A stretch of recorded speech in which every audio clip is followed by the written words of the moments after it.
வணக்கம் தலைமைகளே. ஒரு முக்கியமான தலைப்பு செய்தி. ஈரான் மதவெறியன் அலி கொமேனி தன் சொந்த நாட்டு மக்களை பற்றி சற்றும் சிந்திக்காதவன், 2 தினங்களில் 87,000 பேரை கொன்றவன், தொடர்ச்சியாக பெண்களுக்கு எதிரான அடக்குமுறைக்கு சொந்தக்காரன் கொல்லப்பட்டு விட்டான். சனிக்கிழமை நடந்த இஸ்ரேலின் விமான தாக்குதலில் அலி கொமேனி கொல்லப்பட்டு விட்டான்.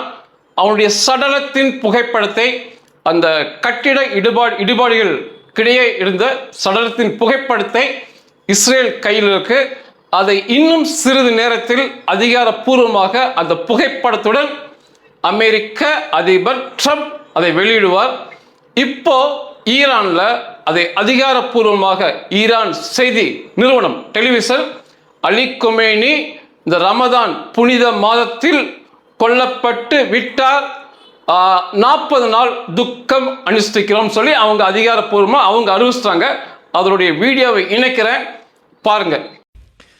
பிஸ்மில்லாஹிர் ரஹ்மானிர் ரஹீம்.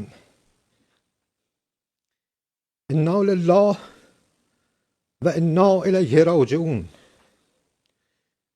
ملت بزرگ ایران، روح بلند پیشوای ملت بزرگ ایران و پیشقراول امت اسلامی حضرت امام خامنه ای با نوشیدن شهد گوارای شهادت در ماه مبارک رمضان به ملکوت اعلا پیوست. நிச்சயமாக இதை போல பெண்களுக்கு எதிராக கொடுங்கோல் ஆட்சி நடத்துபவர்கள், அதாவது ஜனநாயகமோ மன்னர் ஆட்சியோ மதவெறி ஆட்சியோ, பெண்களுக்கு இயலாதவருக்கு எதிராக வெறித்தனமான ஆட்சி நடத்துவதற்கு இந்த அலி கொமேனியின் முடிவு ஒரு நல்ல பாடம். இதை நான் நேற்ற யூகம் பண்ணேன். நீங்க அதே சமயத்தில் இஸ்ரேல் உளவுத்துறையின் எந்த அளவுக்கு ஊடுருவாங்கன்னு சொல்லி நீங்க கவனிங்க. நேற்று விமானப்படை தாக்குதல் நடந்திருக்கு. அலி கொமேனி வீட்டின் மேலே, மிகப்பெரிய பங்களா அது முக்கியமான கட்டுப்பாடு தளமும் கூட தாக்குதல் நடந்திருக்கு. இஸ்ரேல் விமானப்படை தாக்குதல் நடத்தி திரும்பி போயிட்டாங்க. அங்கே சிதைக்கப்பட்டு கொல்லப்பட்ட அலி கொமேனி புகைப்படத்தை அங்கு உள்ளவர்கள் எடுத்து அது இஸ்ரேலுக்கு அனுப்புறாங்க. இஸ்ரேல் அதை அமெரிக்காவுக்கு அனுப்புது. அப்போ தரைகளில் ஈரானுக்குள், அவர்கள் நாட்டுக்குள், அவர்கள் அதிபர் மாளிகைக்குள்ள இஸ்ரேலிய உளவுத்துறையின் ஊடுருவல் இருக்கு. எந்த அளவுக்கு அவர்கள் உளவுத்துறை சிறப்பாக செயல்படுகிறார்கள் என்று உங்களுக்கு புரிய வந்திருக்கும். இந்த தகவலை, அலி கொமேனி கொல்லப்பட்டு விட்டான் என்ற தகவல் நேற்றே என்னால் யூகம் பண்ண முடிஞ்சது. ஆனாலுமே அதிகாரப்பூர்வ தகவல் கிடைக்காம எப்பவுமே நான் பேசுற வழக்கமே இல்லை. இப்போ ஈரான் அறிவிச்ச அடுத்த இதில் நான் பேசுறேன். நேற்று எப்படி யூகம் பண்ண அப்படின்னா, எந்த ஜனநாயக இராணுவமே பகல் நேர தாக்குதலை விரும்பவே மாட்டாங்க. நேற்று இஸ்ரேல் காலை 8:30 மணிக்கு தாக்குதல் நடத்தினாங்க. இந்தியா கூட ஆபரேஷன் சிந்தூர்ல இரவில் தான் தாக்குதலை முதல்ல ஆரம்பிச்சாங்க. அதிகாலை கூட ஆரம்பிக்கல. அதிகாலை கூட ஏன் அடிக்கல் கேட்டதுக்கு நம்முடைய முப்படை தளபதி அழகா சொன்னார், இஸ்லாமியர்கள் அதிகாலை தொழுகை வழக்கம் உள்ளவர்கள், அதனால பொதுமக்களின் பலி எண்ணிக்கை உயரும் என்பதால் ராத்திரியில் அடித்தோம், அதிகாலை காலை பொழுதுகள் அடிக்கல. நாங்கள் காலை பொழுதுகள் அடிக்கவே மாட்டாங்க, அடிக்கவும் கூடாது. ஏன்னா பொதுமக்களின் பலி எண்ணிக்கை கணிசமாக உயர்ந்துவிடும். இதுதான் இராணுவ தாக்குதலை முக்கியமாக பார்க்க வேண்டியது. நேற்று பகலில் அடித்ததில் ஈரான்ல ஒரு பள்ளியில் குழந்தைகள் இருக்கும் கட்டிடத்தில் குண்டு விழுந்து இப்பொழுது வரைக்கும் 85 குழந்தைகள் செத்து போய் இந்த பலி எண்ணிக்கை உயர்ந்துகிட்டே இருக்கு அந்த பள்ளியில. இது ஈரான் என்ன சொல்றாங்கன்னா இஸ்ரேலிய ஏவுகணை தாக்குதல்ங்கிறாங்க. இஸ்ரேல் என்ன சொல்றாங்கன்னா ஈரானுடைய ஏவுகணை தோல்வியுற்ற ஏவுகணை அந்த பள்ளி கட்டத்தில் விழுந்தது, நாங்கள் துல்லியமான இடங்களை தான் தாக்கணும் பண்ணாங்க. எப்படி இருந்தாலுமே அது இஸ்ரேல் ஏவுகணையா இருந்தாலும் சரி, ஈரானுடைய ஏவுகணையா இருந்தாலும் சரி, பகல் நேர சண்டை நடந்ததுனால தான் இது சாத்தியமானது. அந்த குழந்தைகள் கொல்லப்பட்டது 85 பேருக்கு மேல.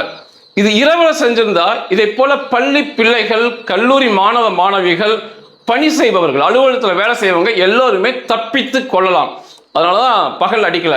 பகல் அடிக்கிறது இல்லை, அதை தாண்டி பகல்ல அடிச்சிருக்காங்க அப்படின்னா மிகப்பெரிய இலக்கு. கிடைச்சிருக்கு. உளவுத்துறை தகவல் படி ஒரு மிகப்பெரிய இலக்கு, இப்படி பொதுமக்கள் பலியானாலும் பரவாயில்ல, அதை விட அது மிகப்பெரிய இலக்கு மிகச்சரியா மாட்டிடுச்சுன்னு தெரிஞ்சாதான் பகல் நேர தாக்குதலை கையெடுப்பாங்க. அலி கொமேனி இந்த ஒரு யோசனையில தான் மாட்டிக்கிட்டது. ஒன்று, பகல் நேரம் தாக்குதல் நடத்த மாட்டாங்கன்னு ஒரு எண்ணம். இரண்டாவது, சனிக்கிழமை யூதர்களுக்கு ஓய்வு நாள், சபாத் அப்படிம்பாங்க. அந்த புனித நாளில் இதை போல காரியத்தை அவர்கள் செய்ய மாட்டாங்க. அவங்க ஞாயிற்றுக்கிழமை அடிப்பதற்கான வாய்ப்பு தான் அதிகமாக இருக்கும். அது ஞாயிற்றுக்கிழமை தான் தேர்ந்தெடுப்பாங்க. அப்போ அலி கொமேனி மற்ற தளபதிகளுடைய எண்ணம் எப்படி இருந்ததுன்னா, பகல் நேரமாக இருக்கு, சனிக்கிழமையாகவும் இருக்கு, இன்னைக்கு ஓய்வு நாள், அதனால் அடிப்பதற்கு வாய்ப்பில்லைன்னு சொல்லி அலி கொமேனி மற்றும் மொத்த தளபதிகள், முப்படை தளபதி, அலி கொமேனி இராணுவ IRGC தளபதி, உளவு பிரிவு தளபதி, பிற அனைத்து தளபதியும் கொல்லப்பட்டு விட்டாங்க. அலி கொமேனியோட சேர்த்து 200 போர் விமானங்கள் 500 இடங்கள்ல தாக்குதல் நடந்திருக்கு. இஸ்ரேலிய போர் விமானங்கள் சனிக்கிழமை மட்டும். இந்த முழு ஆபரேஷனையுமே நான் திரும்ப பேசுறேன், இந்த அலி கொமேனி மரணத்தை அறிவிக்க வேண்டும் என்றுதான் இந்த சின்ன பதிவு. இஸ்ரேலுடைய போர் வரலாற்றில், இஸ்ரேல் தோன்றியதிலிருந்து நடந்த சண்டை வரலாற்றில் ஒரே நேரத்தில் 200க்கு மேற்பட்ட போர் விமானங்களை கொண்டு சென்று ஒரே நேரத்தில் 500 இடங்களை தேர்ந்தெடுத்து தாக்குதலை நடத்தி முடிச்சு வெற்றிகரமாக திரும்பி போயிருக்காங்க. ஒரு இஸ்ரேலிய போர் விமானம் ஈராக்கில், அதாவது ஈரானிலிருந்து திரும்ப வரும்போது, அப்ப ஈராக் பகுதியை உபயோகப்படுத்திருக்காங்கன்னு தெரியுது, ஈராக் பகுதியில் விழுந்திருக்கு என்ற ஒரு தகவல் இப்போ வந்திருக்கு. மற்றபடி எல்லாம் போய் சேர்ந்துட்டாங்க. இவ்வளோ தாக்குதலை நடத்தியது இதுதான் முதல் முறை. இதனால தான் அந்த பொதுமக்கள் பள்ளி எண்ணிக்கை கூட அவங்க கவனத்தில் எடுத்துக்கல. அலி கொமேனி மாட்டியது மிகப்பெரிய விஷயம் என்பதால சனிக்கிழமை புனித நாள் என்று பார்க்காமல், பகல் பொழுது என்று பார்க்காமல், இஸ்ரேல் விமானப்படை மிகப்பெரிய சாதனையை செய்து முடித்திருக்காங்க. இந்த தகவல் அமெரிக்காவுக்கும் போயிருக்கு, இஸ்ரேலுக்கு போயிருக்கு. அலி கொமேனி மாட்டினது. அமெரிக்கா ராணுவம் என்ன சொல்லியிருக்காங்கன்னா, இந்த தாக்குதலை நீங்க செய்யுங்க, மிக சிறப்பாக இருக்கும், கரெக்டா நீங்க முடிப்பீங்க, நீங்க முடிங்க, அதுக்கப்புறம் நாங்க தாக்குதல் நடத்தணும் பண்ணாங்க. அதனால இந்த சனிக்கிழமை அலி கொமேனியை கொலை செய்த காரியத்தை இஸ்ரேலிய விமானப்படை தன்னம் தனியாக செய்து முடிச்சிருக்காங்க. ஈரான் பதிலடியாக நேற்று அனுப்பிய ஏவுகணை, இஸ்ரேல் மீது நடத்திய தாக்குதல ஒரு இஸ்ரேலிய பெண்மணி அந்த சார்ப்னல் மாங்கை ஏவுகணை வானில் தடுக்கப்பட்டாலுமே அதிலிருந்து தெரித்து விழுகின்ற இரும்பு பகுதிகள் சார்ப்னல் பட்டதில் ஒரு பெண்மணி கொல்லப்பட்டிருக்கிறார். ஒரு அப்பார்ட்மெண்ட் மேல நேரடியாக ஈரானுடைய ஏவுகணை தாக்குதல் நடத்தினது, டைரக்ட் ஹிட் அப்படிம்பாங்க, தாக்குதல் நடத்தினதுல 23 இஸ்ரேலியர்கள் படுகாயத்துடன் சிகிச்சை பெற்று வராங்க. அங்க மரண எண்ணிக்கை உயரும் என்று தெரிகிறது. ஈரான் தரப்புல 500 இட தாக்குதல்ல மொத்த தளபதிகள், கட்டுமானங்கள் எல்லாமே தாக்கப்பட்டிருக்கு. இனி நான் 1 வாரம் 2 வாரம் அந்த போர் நீடிக்கும் என்று சொன்னேன், அதற்கான வாய்ப்புகள் கூட இருப்பது போல தெரியல. ஏன்னா மொத்தத்தையும் கொண்டாச்சு. படிப்படியாக இந்த வேகம், போரின் வேகம் சற்று குறைவதற்கு வாய்ப்பு இருக்கு. அதிகபட்சமாக 1 வாரம் கூட இந்த போர் நீடிப்பதற்கான வாய்ப்பு இல்லை. ஏன்னா அடுத்து இனி ஒரு இந்த மத வெறி ஆட்சி வராம பார்த்துக்கணும். அது அந்த மக்கள் கையில தான் இருக்கு. இப்ப ஈரானிய மக்கள் தெருக்களில் மிக பெரிய அளவில் ஆடி பாடி மகிழ்வதை வீடியோவை பார்க்க முடியுது. அந்த மக்கள் தெருக்கள் ரொம்ப ஆடி பாடி மகிழ்றாங்க. ஏன்னா இத்தனை ஆண்டு, 50 ஆண்டு அடக்குமுறை ஆட்சி, குறிப்பாக பெண்கள் தான் தெருக்கள் ரொம்ப நடனம் ஆடுறாங்க. பெண்களுக்கு எதிரான வன்முறை ஆட்சி துடைத்து எரியப்பட்டிருக்கு. மீண்டும் இதை போல ஒருவன் வராது போல அந்த மக்கள் தான் பார்த்து கொள்ள வேண்டும். சொன்னதை இஸ்ரேலியர்கள் செஞ்சுட்டாங்க, அமெரிக்கர்கள் செஞ்சுட்டாங்க. இனி அவர்களின் தலையெழுத்தை அந்த ஈரானிய மக்கள் தான் எழுத வேண்டும். விடுதலை என்பது எளிதல்ல. மிகப்பெரிய அச்சுறுத்தலை இஸ்ரேல் நீக்கிட்டாங்க. இனி அவர்களுக்கு என்ன தேவையான ஆட்சியோ அந்த மக்கள் தான் போராடி பெற்றுக்கொள்ள வேண்டும். ஆனா திரும்ப இந்த அலி கொமேனியோட வாரிசோ திரும்ப ஒரு ஆட்சியோ வராதது போல அமெரிக்கா நிச்சயமாக பார்த்து கொள்ளும். ஏற்கனவே அங்க மன்னராக இருந்தவரின் வாரிசு ரஸா பஹ்லவி தயாராக தான் இருக்காரு. அவரை ஆட்சியில் அமர்த்துவதற்கோ அல்லது அமெரிக்கா சொல்வதை கேட்கும் ஒருவர் ஈரானில் ஆட்சிக்கு வருவதற்கோ அதிகபட்ச வாய்ப்பு இருக்கு. இது எல்லாமே இந்த அணுகுண்டு செய்வோம் என்ற வீணான பிடிவாதத்தால் வந்தது. அந்த பிடிவாதத்தை மட்டும் விட்டு கொடுத்துருந்தாங்கன்னா இந்த அலி கொமேனியை கொல்ல வேண்டிய அவசியம் இல்லை. நான் சொன்னேன் பிப்ரவரி மாதம் அரிப்பேன்னு. பிப்ரவரி கடைசி நாள் ஈரான் மீது தாக்குதலும் நடக்கப்பட்டது. அதே கடைசி நாள் நீண்ட கால ஆளுமை மத வெறியன் பெண்களுக்கு எதிரான வன்முறைக்கு சொந்தக்காரன் அலி கொமேனி கொடூரமான முறையில் கொல்லப்பட்டு விட்டான். அந்த சடலத்தின் புகைப்படம் ட்ரம்ப் வெளியிடும்போது நீங்க பாருங்க.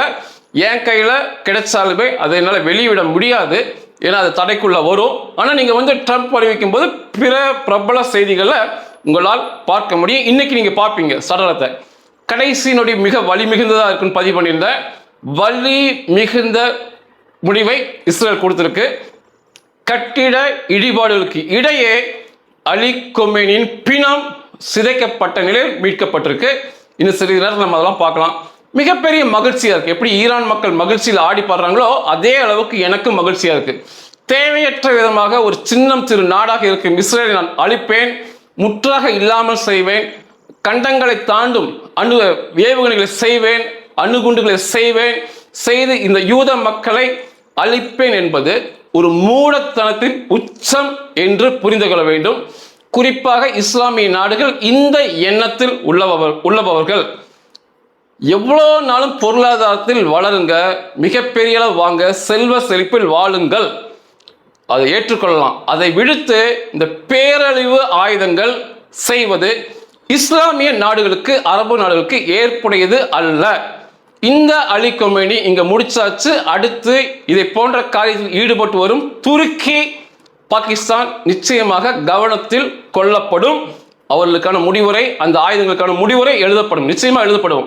அடுத்தடுத்து செய்வாங்க. அலி கொமேனியின் உடன் கொல்லப்பட்ட தளபதிகளின் புகைப்படத்தை இணைக்கிறேன் பாருங்க. அந்த மக்கள் ஆடிப்பாடி மகிழ்றாங்க. வரும் நாட்கள் இன்னும் சில நாள் தான் இந்த தாக்குதல் நீடிக்கும். அதுக்குள்ளவே அவங்க சரண்டர் அறிவிச்சிருவாங்க ஈரான்ல. அதாவது அதிகாரப்பூர்வமாக ட்ரம்ப்பை கூப்பிட்டு பேசிடுவாங்க.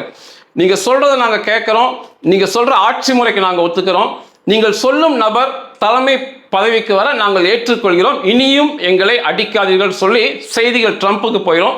அதுக்கப்புறம் இந்த தாக்குதல் நிறுத்திக்குவாங்க. அதிகபட்சமாக சில நாள்ல இந்த போர் ஒரு முடிவு வரும். முதல் நாளையே முடிவுரை எழுதப்பட்ட போர் இது. ஆரம்பித்த அன்னைக்கே முடிவுரை எழுதி வைத்திருக்கிறது இஸ்ரேல். உண்மையாவே பிரமிக்க வைக்கும் இஸ்ரேலின் போர் முறை. எப்படி இவர்களால் சாத்தியம் என்றே புரியல. 200க்கு மேற்பட்ட போர் விமானம் ஒரு நாள் பகல் வெளிச்சத்துல சில நாடுகளை தாண்டி ஈரானுக்குள்ள போறாங்க.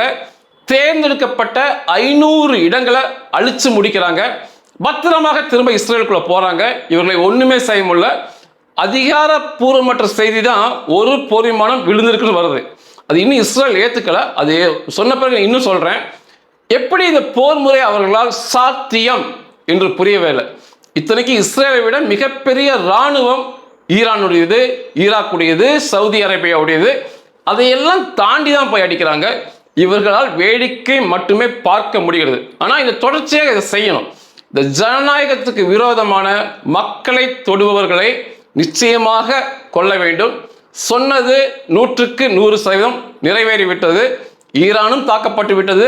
அலி கொமேனியும் நேற்றோடு பிப்ரவரி கடைசி நாள் கொல்லப்பட்டிருக்கான். இந்த புனித மாதத்தில் மரணம் அடைந்தது மிகப்பெரிய பாக்கியம். 40 நாள் அந்த அஞ்சலிலாம் சொல்றாங்க, அதெல்லாம் எடுபடாது. இன்னும் சில நாளில் முடிச்சுக்கிட்டு புதிய ஆட்சி முறை வந்துவிடும். இந்த செய்தி ஒரு ஞாயிற்றுக்கிழமை காலையில் உங்களுக்கு ஒரு மகிழ்ச்சியா இருக்கும். நன்றிகள்.